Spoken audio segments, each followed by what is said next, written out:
내용은 우리가 앞에서 이미 살펴본 대로 이스라엘이 남과 북으로 나누어지게 됩니다. 오늘 본문의 내용은 북이스라엘, 이제 여로보암 중심으로 해서 한 나라가 새로 이제 건립이 되고 수도가 정해지는 이제 그런 역사를 우리가 보게 되는데요.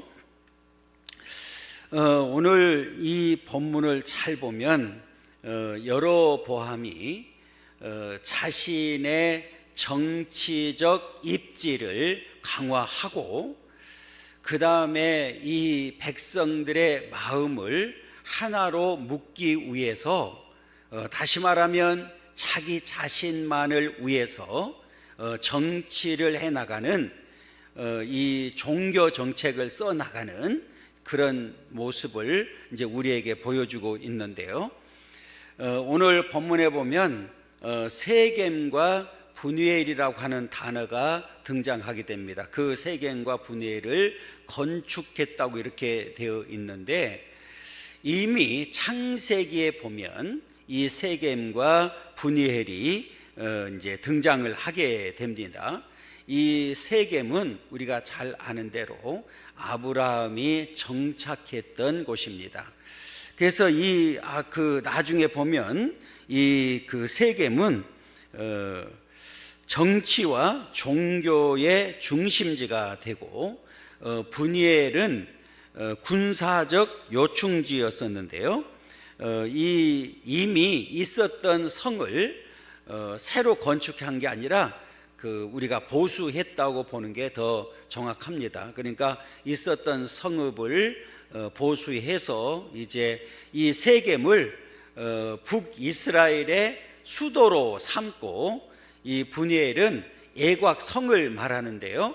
그러니까 애침을 막기 위해서 성을 다시 수축하는 이제 그런 역사를 보게 됩니다. 이 장면을 보면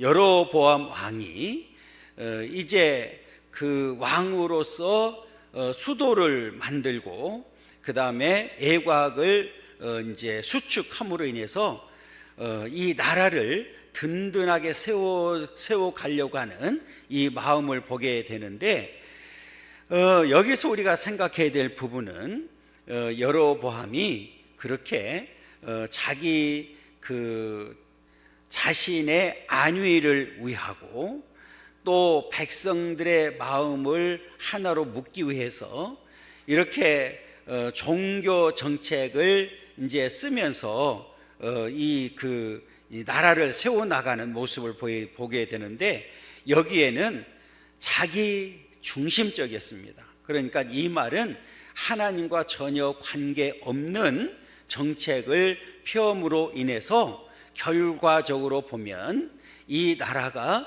세워지기보다는 비참한 여로보암과 그 가족이 이 멸망을 받게 되고 궁극적으로는 이제 아수르에 의해서 영원히 멸망을 받게 되는 이제 그런 역사를 보게 됩니다.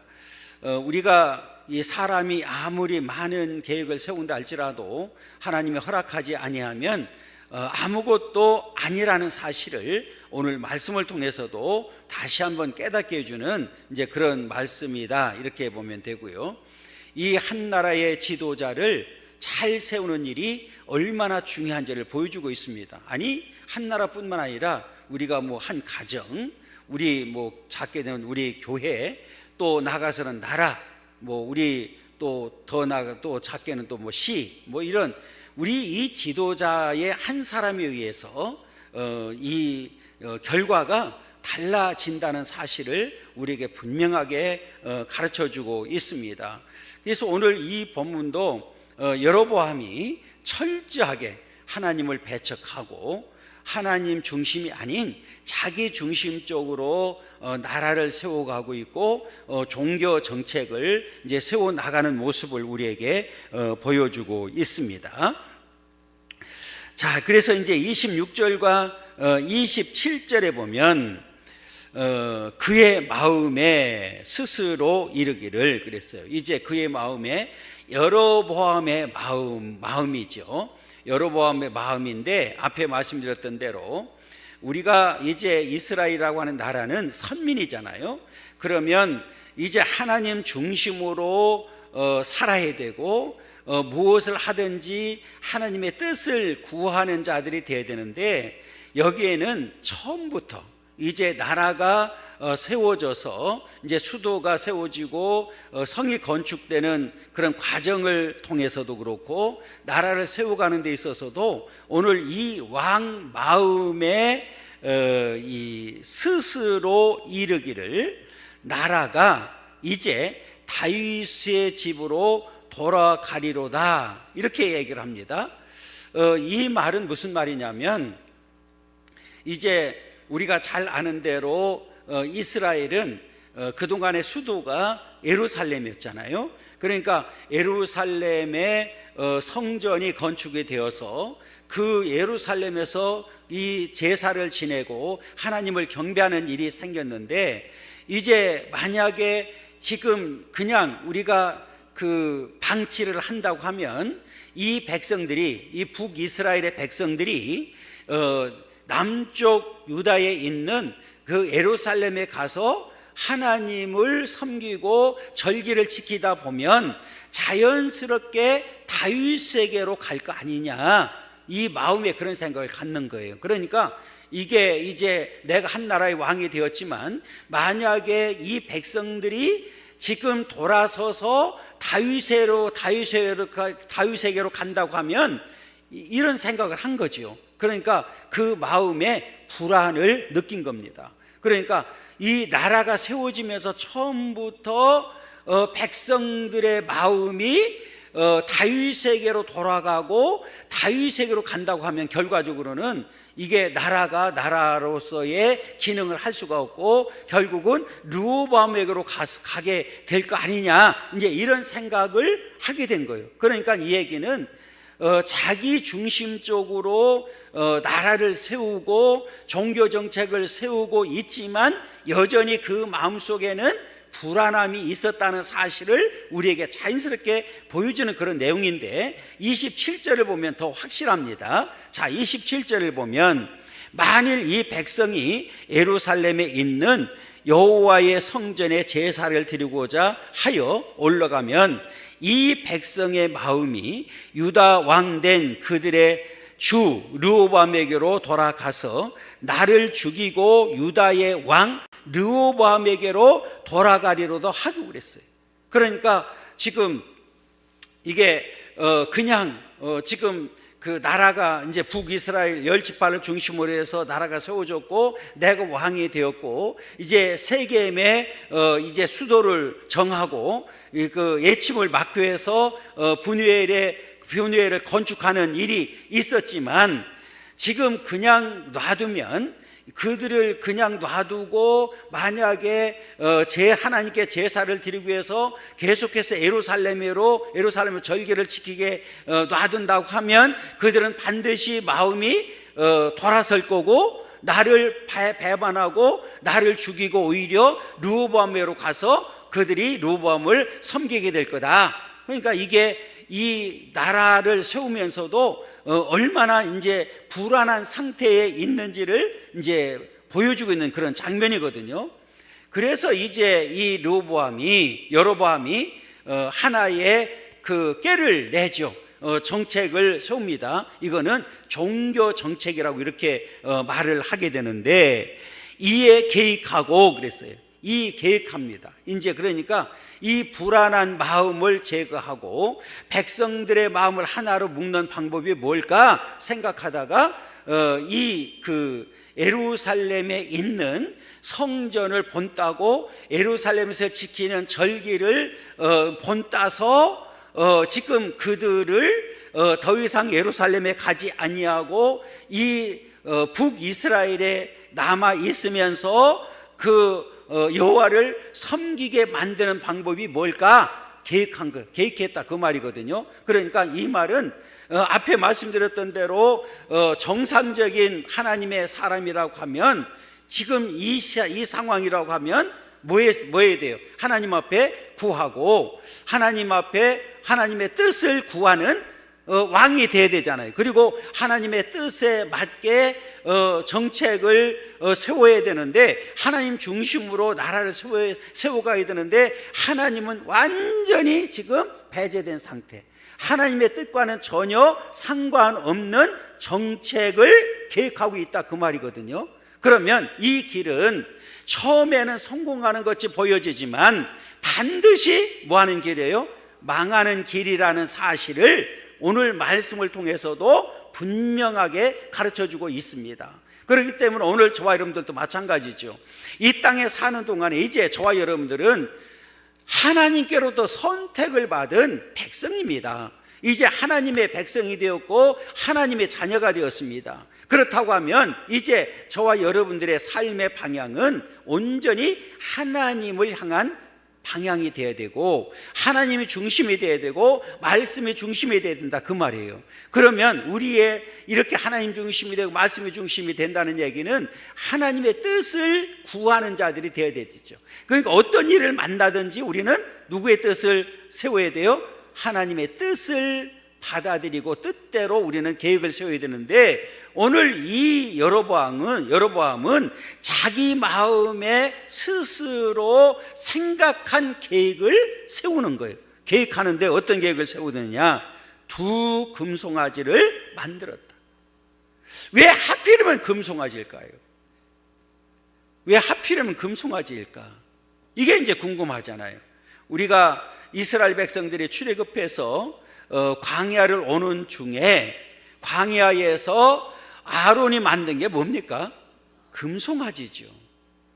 그러면 왜 아론이 하필은 금송아지를 만들었을까? 참 궁금하잖아요. 저는 그 이집트의 박물관 가서 지금도 하나 잊어먹지 않는 생생하게 기억되는 게 있어요. 그림 중에 하나가 뭐가 있냐면, 물론 다 뭐 이거 코브라가 있지만 태양이 있고 그 태양도 그들이 믿는 신중의 손입니다. 그리고 소도 그들의 신중의 신입니다. 그 태양이 있고 소가 있는데 그 소 젖을 사람이 먹는 그림이었습니다. 그러니까 그 얘기는 신의 젖을 먹는 거죠. 그냥 우연이 아니라는 거죠. 또 하나, 우리가 앞에서 살펴본 대로 여로보암이 반란을 일으켰죠. 그리고 어디에 갔었습니까? 애굽에 있다가 솔로몬이 죽었다는 소식을 듣고 돌아와서 임금이 된 거예요. 왕이 된 거예요. 그러면 애굽에 있을 때에 그가 무엇을 봤을까요? 우상을 본 거죠. 이게 이 송아지가 출애굽기에서도 나온 송아지지만 그 애굽에 있으면서 우상 중에 우상이 바로 송아지라는 것을 알게 된 거죠. 그러니까 자연스럽게 금송아지 두 마리를 만들어 놓고 그것이 우리를 인도한 여호와라고 이렇게 주장을 합니다. 자, 잘 보세요. 28절에 보면 이에 계획하고 두 금송아지를 만들고 무리에게 말하기를 너희가 다시는 예루살렘에 올라갈 것이 없도다. 이스라엘아, 이는 너희를 애굽 땅에서 인도하여 올린 너희의 신들이래요. 두 금송아지가 애굽 땅에서 인도하여 올린 너희의 뭐라고요? 신들이래요. 그래서 다시는 예루살렘에 갈 것이 없다.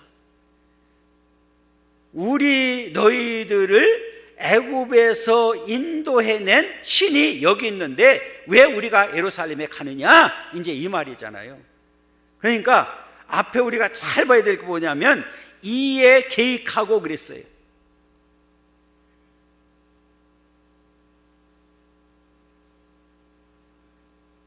그러니까 지금 누가 계획한 겁니까?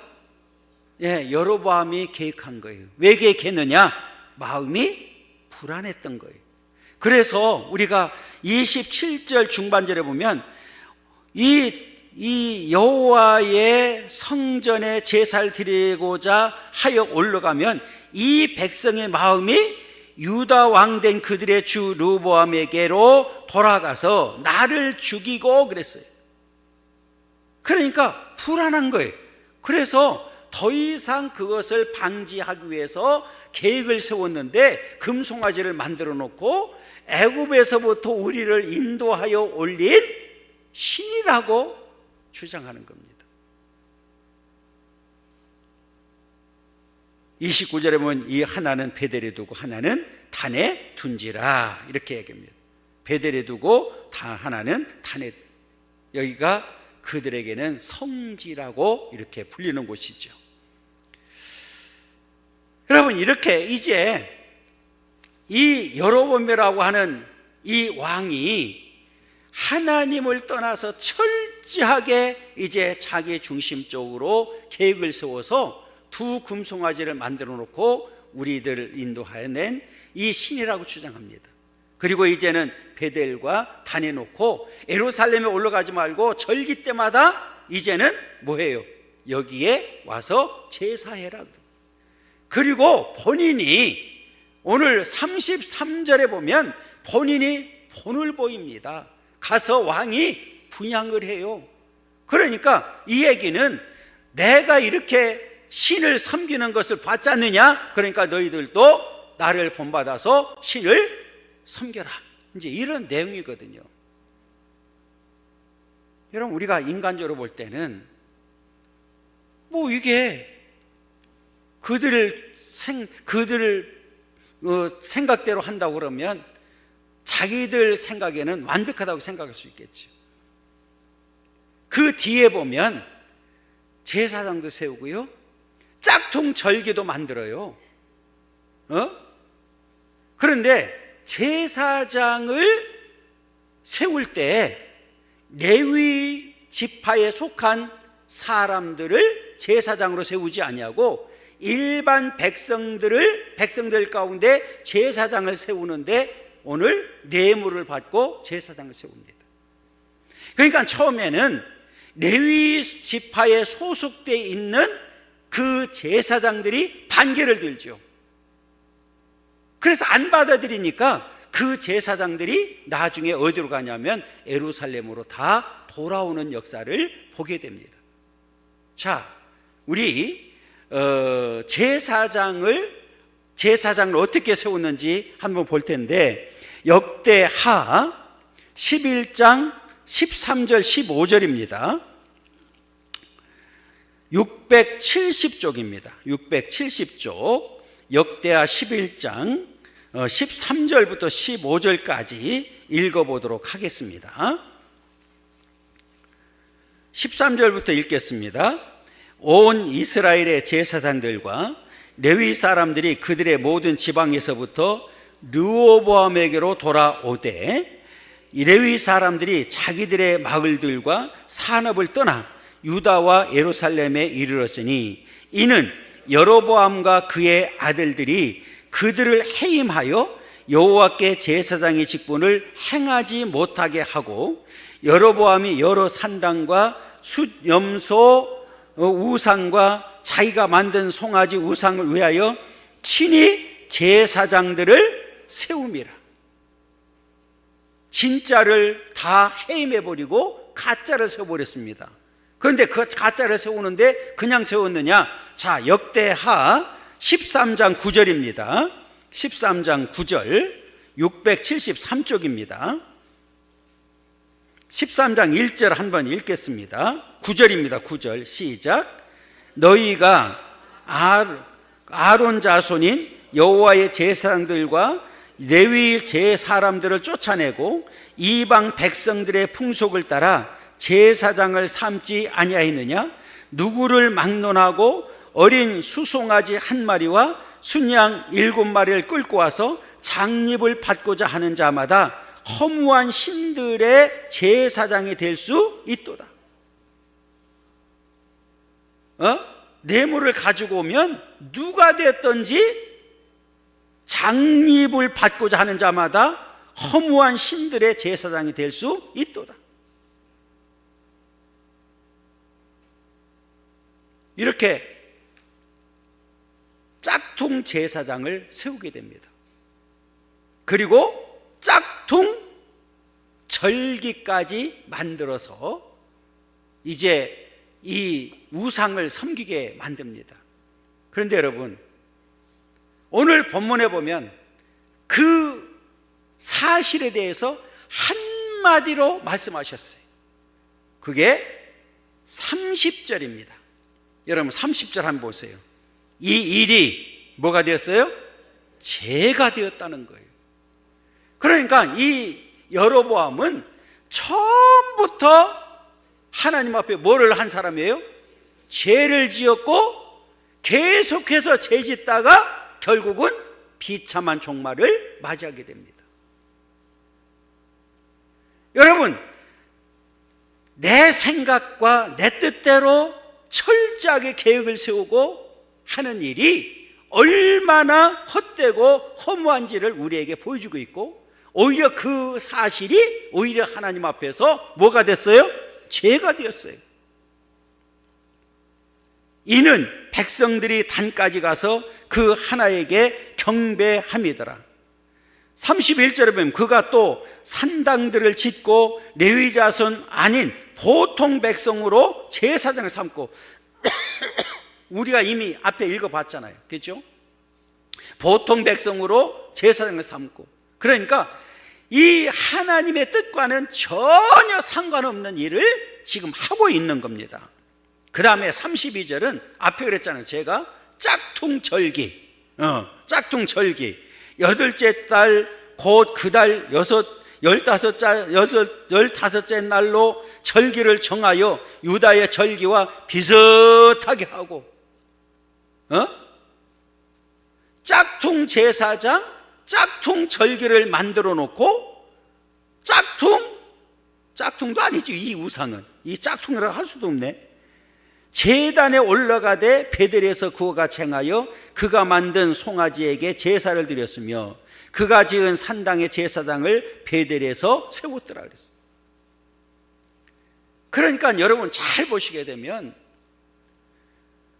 오늘 이 여로보암은 처음부터 죄를 지은 거예요.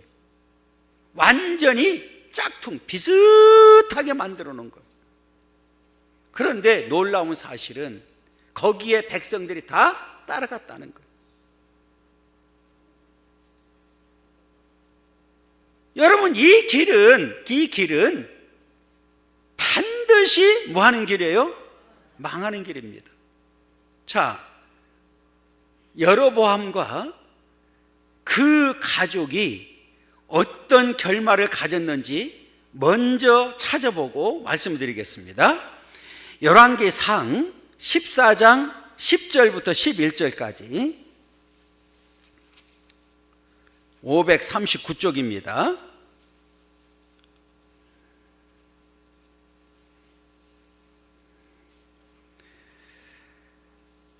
(9절부터) 한번 읽어보겠습니다. 9절. 내 이전 사람들보다도 더 악을 행하고 가서 너를 위하여 다른 신을 만들며 우상을 부어 만들어 나를 노엽게 하고 나를 내 등 뒤에 버렸도다. 그러므로 내가 여로보암의 집에 재앙을 내려 여로보암에게 속한 산에는 이스라엘 가운데 매인자나 노인자나 다 끊어버리되 거름더미를 쓸어버린 같이 여로보암의 집을 말갛게 쓸어버릴지라. 여로보암에게 속한 자가 성읍에서 죽은즉 개가 먹고 들에서 죽은즉 공중의 새가 먹으리니 이는 여호와께서 말씀하셨음이라 하셨나니 그랬어요. 여러분, 얼마나 비참한 종말을 맞이했는지를 보여주고 있습니다. 왜냐하면 이 여로보암은 본인만 죄진 게 아니라 모든 백성들을 죄짓게 만든 장본입니다.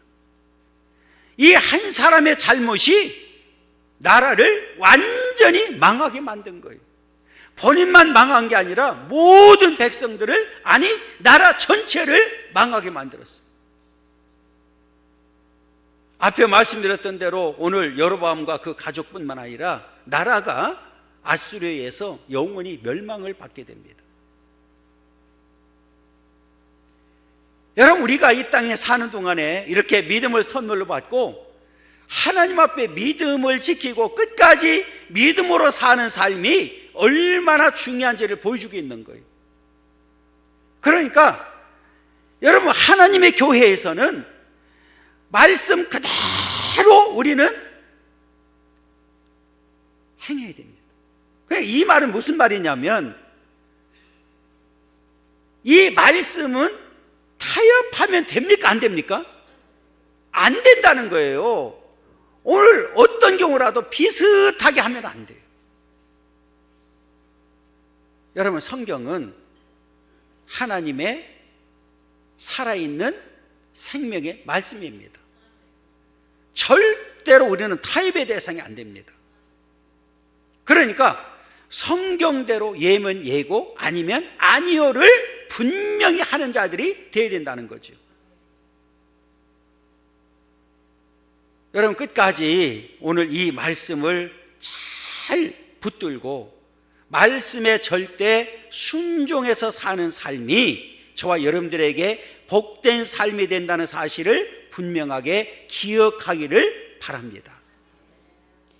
여러분, 여로보암 왕이 이제 앞에 다 짝퉁을 만들었잖아요. 금송아지 만들고, 그 다음에 절기 만들고, 그 다음에 제사상 세우고, 그리고 난 다음에 본인이 앞장서서 본을 보여요. 우상 숭배하는 하나님, 우리 앞에서 우리가 살펴봤잖아요. 다른 사람들보다 더 악을 행하고 나를 내 등 뒤에 버렸다고. 하나님을 뭐 해버렸어요? 등 뒤에 버렸다는 얘기는 기억조차 하지 않는다는 얘기잖아요. 하나님과 전혀 상관없는 삶을 살고 있음을 보여주고 있잖아요. 그 행위를 왕이 앞장서서 보여주고 있어요. 자, 그게 33절입니다. 자, 우리 33절 읽어보겠습니다. 그가 자기 마음대로 정한 달, 곧 8째 달 6째 날로 이스라엘 자손을 위하여 절기를 정하고 베델에 쌓은 제단에 올라가서 뭐 했어요? 왕이 그런 거예요. 왕이. 잘 보세요. 지 맘대로 지가 정한 달, 지가 정한 날짜, 누구를 위해서? 이스라엘 자손을 위하여 절기로 정하고. 야, 이게요. 그리고 이 금송아지가 있는, 그 우상이 있는 베델에 올라가서 분향했어요. 그러니까 내가 이렇게 분향한 그 한 모습을 봤으니까 너희들도 이 절기에 반드시 와서, 여기 와서 뭐 해야 된다고? 분향해야 된다는 사실을 보여준 겁니다. 그러니까 이 왕이 앞장서서 망하는 길을 선택하고 나를 따르라 하고 갑니다. 그런데 여러분, 거기에 따르는 자들은 다 가버렸습니다. 그런데 거기에 반기를 들었던 제사장들, 그래도 신앙에 그래도 양심이 있었던 자들은 다시 예루살렘으로 돌아가는 역사를 보게 됩니다. 여러분, 우리는 말씀에 거역되는 일, 말씀에서 벗어난 일에 대해서는 용서하면 안 됩니다. 그거는 목사라도 죽여야 돼. 여러분, 이거는 그 사람이 살아있으면 다른 사람을 또 미혹해서 망하게 만들까요, 안 만들까요? 만들 수밖에 없죠. 그러니까 이거는 절대로 양보하면 안 됩니다. 그래서 여러분, 우리가 기도해야 돼요. 마지막 때 하나님의 교회가 정말로 말씀으로 잘 세워갈 수 있도록 우리는 기도해야 됩니다.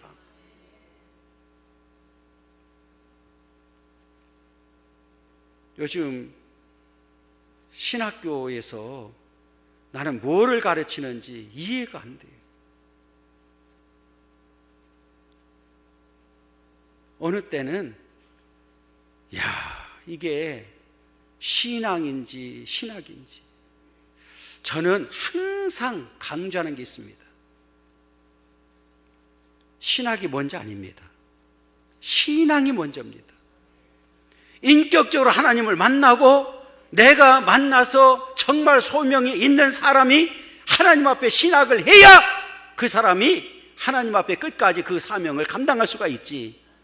신앙이 없는 사람이 신학을 하게 되면 반드시 문제가 생겨요.